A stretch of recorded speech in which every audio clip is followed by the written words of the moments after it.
भाजपा नेता सुशील मोदी ने पत्रकारों से बात करते हुए कहा कि मुख्यमंत्री नीतीश कुमार से मांग की कि शराबबंदी कानून को लेकर जेल में बंद 25,000 लोगों को रिहा किया जाए। शराबबंदी से जुड़े 3,61,000 मुकदमे वापस लिए जाए। जहरीली शराब से लोगों की आंखों की रोशनी गई है, उन्हें 2 लाख रुपए मुआवजा मिले। शराब मामले में गिरफ्तार लोगों को अलग जेल में रखा जाए। वहीं आगे उन्होंने कहा कि बीजेपी के सामने मुख्यमंत्री झुक चुके हैं। मुख्यमंत्री कहते थे जो पिएगा वो मरेगा। शराबबंदी का उल्लंघन करने वाले के प्रति हमारी कोई सहानुभूति नहीं है। वहीं सुशील मोदी ने आगे कहा कि मुख्यमंत्री नीतीश कुमार ने गैंगस्टर अतीक अहमद की मौत पर दुख जाहिर किया है। जहरीली शराब से हुई मौत के पीड़ितों के प्रति सहानुभूति नहीं दिखाई। सुनिए और क्या कुछ कह रहे हैं सुशील मोदी। लागू हुई है। 5,17,000 लोग अभी तक गिरफ्तार किए जा चुके। 5,17,000, 3,61,000 FIR दर्ज हुआ, मुकदमे दर्ज हुए, और उसमें जेल जाने वाले या मुकदमे जिन पर दर्ज हुए उसमें 90% अनुसूचित जाति, जनजाति, पिछड़ा वर्ग के लोग हैं। और इसलिए हमारी ये मांग है, भारतीय जनता पार्टी मांग करती है कि सरकार को आम माफी का ऐलान कर सभी मुकदमे वापस लेना चाहिए। इसके पहले भी कई बार सरकारों ने मुकदमे वापस लिए हैं, अलग अलग राज्य सरकारों ने, बिहार में भी। तो जितने मुकदमे चल रहे हैं शराबबंदी से जुड़े हुए, यानी 1 अप्रैल के पहले के जितने मुकदमे FIR हैं, उन सारे मुकदमों को विड्रॉ किया जाए, वापस किया जाए। और अभी भी जेलों में 25,000 लोग बंद हैं।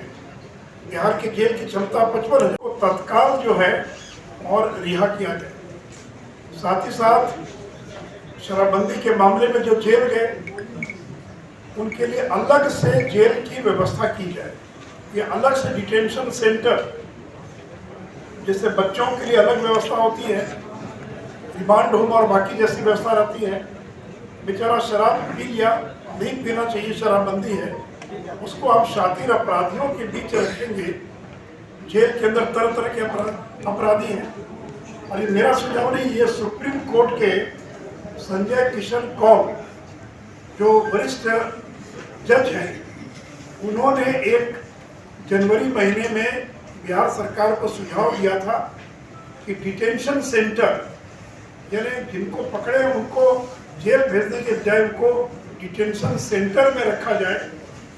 और साथ ही साथ उन्होंने ये भी कहा था, संजय किशन कौल ने, कि जल्द से जल्द स्पेशल कोर्ट बनाइए।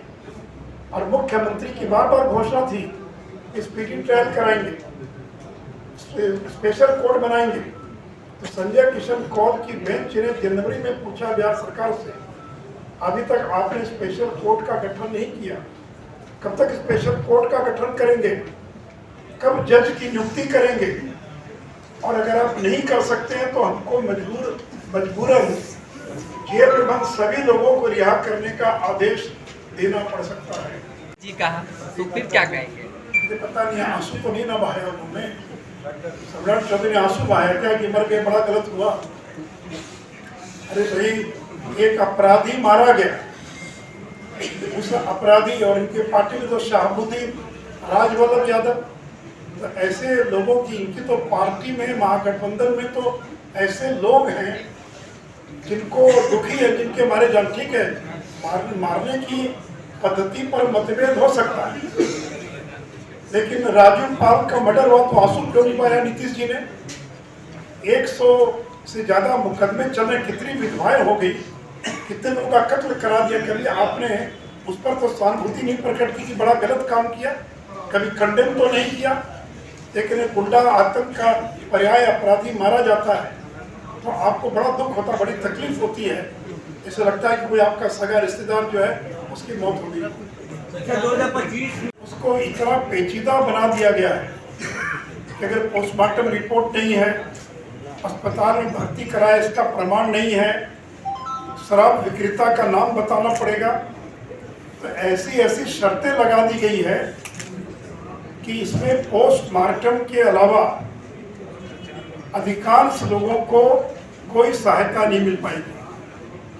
साथ ही साथ 2016 से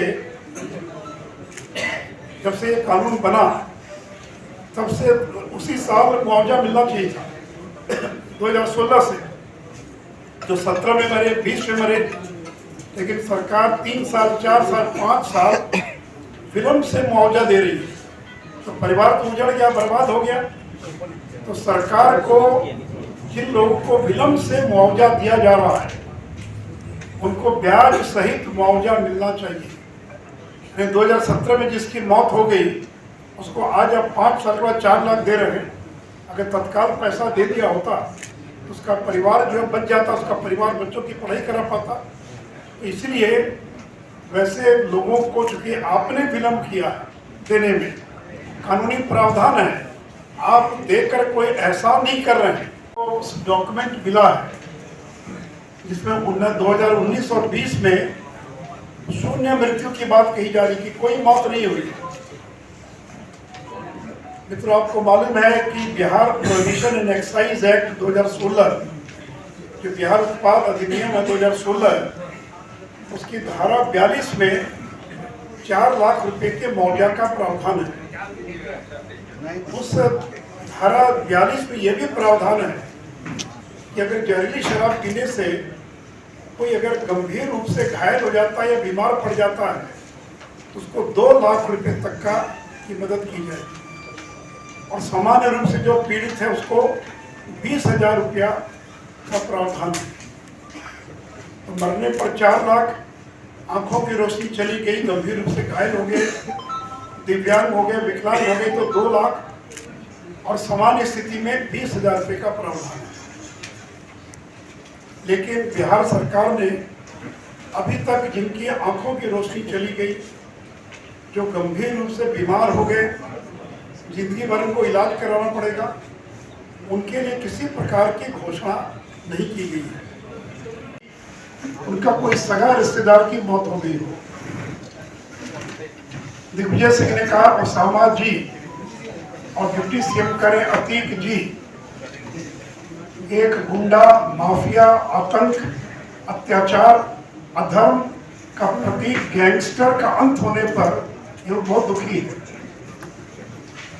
कैसे मारा गया ये महत्वपूर्ण नहीं है, एक आतंक का पर्याय मारा गया, एक गुंडा मारा गया, गैंगस्टर मारा गया, उसके प्रति दुख प्रकट कर रहे हैं और ऐसे विलाप कर रहे हैं जैसे लगता है कि उनका कोई सगा रिश्तेदार की मौत हो गई। और मित्रों, कल जो मुख्यमंत्री ने ऐलान किया मुआवजे का, तो बिहार के मुख्यमंत्री को बीजेपी के सामने झुकना पड़ा है, टेकना पड़ा है। जिस मुख्यमंत्री ने ये कहा था जो पिएगा वो मरेगा, जिस मुख्यमंत्री ने ये कहा कि दारू पीकर मरने वालों का हम और प्रचार करवाएंगे और दारू पीकर मरने वालों को हम कभी मुआवजा नहीं देंगे, दारू पीकर मरने वालों से मेरी कोई सहानुभूति नहीं है। और एक बार उन्होंने 19 दिसंबर 2022 को कहा अवैध शराब से मारे गए लोगों के परिवारों के लिए मुआवजा मांगना उसी तरह है जैसे किसी बम बनाने और उसे लगाने वाले की राहत मांगना। क्या राज्य सरकार उन लोगों को भी भुगतान करेगी जो बम लगाते हैं?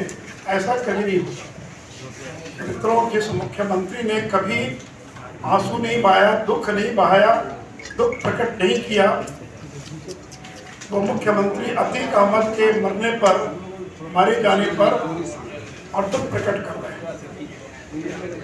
मित्रों, कल जो मुख्यमंत्री ने ऐलान किया है उसका पूरा श्रेय भारतीय जनता पार्टी को जाता है। सरकार ने कल ये स्वीकार किया कि अभी तक 199 लोगों की मौत हो चुकी है, जबकि भारतीय जनता पार्टी के अनुसार 500 से ज़्यादा लोगों की मौत जहरीली शराब पीने से हो चुकी है। तो 2016 में गोपालगंज के खजूरबन्नी में 19 लोग जो मरे उनको 4 लाख का मुआवजा क्यों दिया आपने? कैसे दिया मुआवजा? किस नियम के तहत मुआवजा दिया? अगर 2016 में 19 लोगों को मुआवजा मिल सकता है तो 17 में, 18 में, 19 में, 20 में, 21 में, 22 में बाद में मरने वालों को क्यों नहीं मिलेगा? और 17 वाले को 5 साल बाद दीजिएगा तो भी उसको 40 लाख की राशि मिलेगी। इसलिए मित्रों, विलम्ब से जिन लोगों को मुआवजा मिल रहा है या मिलेगा उनको 4 लाख रुपया पर ब्याज सहित उनको मुआवजा दिया जाए। दूसरा मैंने कहा कि गंभीर रूप से जिनकी आंखों की रोशनी चली गई, दिव्यांग हो गए, उनको 2 लाख और बाकी अन्य 20,000 रुपया जो है, और मुआवजा भुगतान की प्रक्रिया को सरल किया जाए। ये ठीक है, यहाँ तक तो शर्त ठीक है कि लिख कर देंगे कि मैं प्रचार करूँगा, मैं शराब नहीं पीऊँगा, लेकिन आप अगर ये शर्त लगा रहे हैं कि आप बताइए कि कहाँ से शराब आपको मिली, कहाँ से लेकर आए हैं, मरने वाला तो चला गया, कौन बताएगा, या अस्पताल में गए थी, नहीं कोई प्रमाण और दीजिए। तो इसलिए इसकी प्रक्रिया को सरल किए जाने की आवश्यकता है। मित्रों, वरिष्ठ जो जज है संजय किशन कौल, ये उनका वक्तव्य है।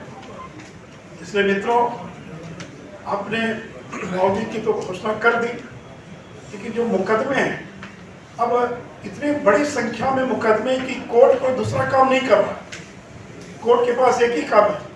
कई बार पटना हाईकोर्ट ने, सुप्रीम कोर्ट ने फटकार लगाई कि उनको दूसरा काम भी करें या केवल बिहार के शराबबंदी के मामलों में बेल की सुनवाई करते रहे।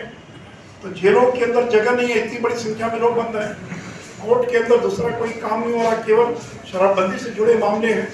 तो अगर आप आम माफी का ऐलान कर देते हैं, मुकदमे वापस ले लेते हैं, तो वैसी स्थिति में जेल में भी जगह हो जाएगी, कोर्ट के ऊपर जो बोझ बना हुआ है वो बोझ भी और कम हो जाएगा। साथ ही साथ सबसे आश्चर्य की बात है कि 6 साल में सरकार के अनुसार 30 घटनाएं घटी जहरीली शराब से। माफिया को आज तक सजा नहीं हुई, ये सरकारी रिकॉर्ड बता रहा है। जो पी कर गए जेल, उसमें तो बहुत लोगों को सजा हुई, लेकिन जो तस्करी करने वाले, जो जहरीली शराब बेचने वाले हैं, उसमें केवल एक गोपालगंज की खजरगुनी में जो पहली घटना घटी थी, जिसमें 19 लोगों को सरकार ने मुआवजा भी दिया, उस मामले को छोड़कर एक भी मामले में आज तक किसी को सजा नहीं हुई। आधे से ज़्यादा मामले में चार्जशीट फाइल नहीं हुआ, आधे से ज़्यादा मामले में ट्रायल शुरू नहीं हुआ, सजा तो मिलना दूर की बात है। और खजूरबंदी के जिस मामले में फांसी की सजा और आजीवन कारावास की सजा मिली थी, उसको भी कोर्ट ने स्टे कर दिया। तो परिणामतः आज के दिन बिहार के अंदर कोई शराब माफिया जिसके कारण जहरीली शराब से मौत जिनके कारण हुई है, उसमें एक भी व्यक्ति को, नीतीश जी आपकी सरकार किसी को दोषी करार नहीं करा पाई, किसी को सजा नहीं दे पाई। आपसे सवाल है कि आप स्पेशल कोर्ट का गठन क्यों नहीं करा पाए, स्पीडी ट्रायल आप क्यों नहीं करा पाए। उसे मित्रों, कुल मिलाकर बिहार में शराबबंदी पूरी तरह से विफल है। फिर नाम मात्र की शराबबंदी है। शराबबंदी की मरी लाश को सरकार अपने कंधे पर ढो रही है, अब नाम मात्र की बिहार में शराबबंदी रही है। तो इसलिए मित्रों, अगर आपने अभी तक हमारे चैनल को सब्सक्राइब नहीं किया है तो हमारे चैनल को जल्द से जल्द सब्सक्राइब करें, लाइक करें, शेयर करें और कमेंट करें।